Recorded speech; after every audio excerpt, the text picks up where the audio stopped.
frankly, you've been blurry and lack distinguishing features. Hey, I'm Stirling. Woo! Legally blind, which makes it hard to see sometimes. There's a question you should never ask a blind man, and that is, where do you see yourself in 5 years? Definitely walked into the wrong bathroom before. It's always awkward, right? I feel like they could make the signs a little bit different. The stick figures, like one of them's wearing a skirt, kind of.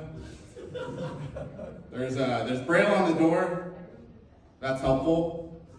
And if you're fully blind and you have a blind cane and you're reading the braille, everybody gets what's going on.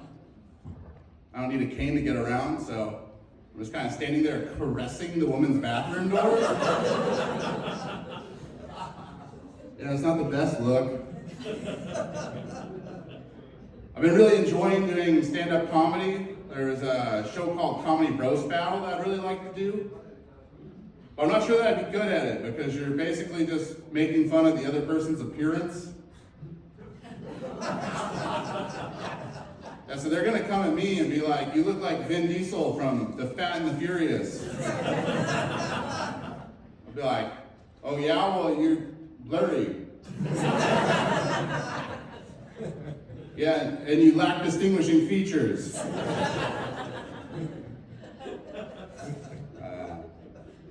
When I go shopping, I can never see any of the totals.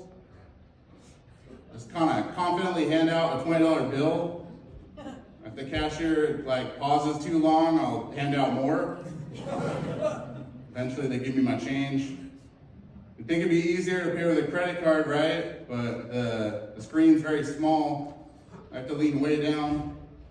It says things like, "Is this amount correct?" I don't know. Is there an option? Can I pay less? Basically, I'm just button jamming the machine like it's my first time playing Mortal Kombat. One time I thought I was winning. Cashier said, "No. I'm not giving you that many bags." I thought I was putting in my PIN number. I've also accidentally donated my PIN number to Make-A-Wish Foundation. That is a super awkward phone call. They're like, "Thank you so much, Mr. Eiriksson, for your generous donation." And I'm like, "Yeah, I'm gonna need that back."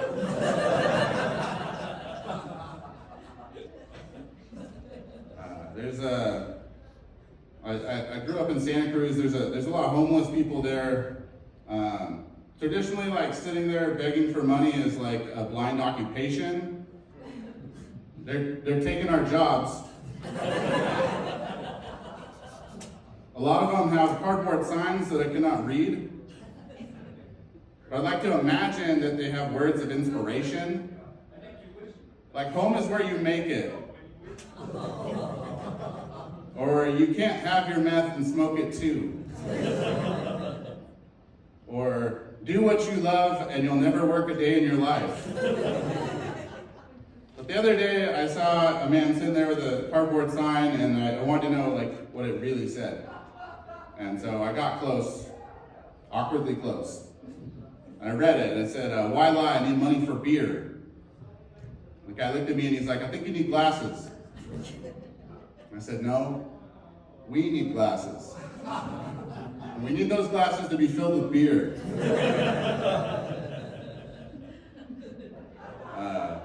Growing up, I couldn't really see the expression on people's faces. It didn't really occur to me that you guys can see my face all the time. Or maybe I should smile a little more. It's a problem I call resting blind face. And it's not just me, okay? There's a long history of resting blind face, all right? If you go back to Bible times, I guarantee you when Jesus healed the blind man, he was just standing there Jesus is like, "Well, you're welcome."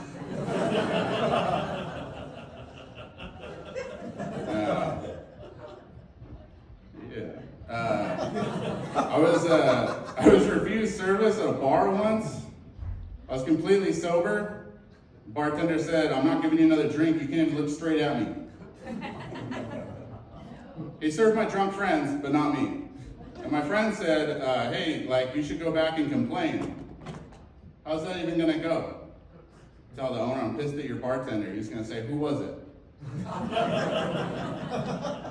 I don't know. Well, what did he look like? Well, he was blurry, and he lacked distinguishing features. I made a vision board. I can't read what it says, so I made it bigger. Now my dreams are huge, like unobtainable. That's gonna do it for me tonight. I would love to say that you guys have been a beautiful audience, but quite frankly, you've been blurry and lack distinguishing features.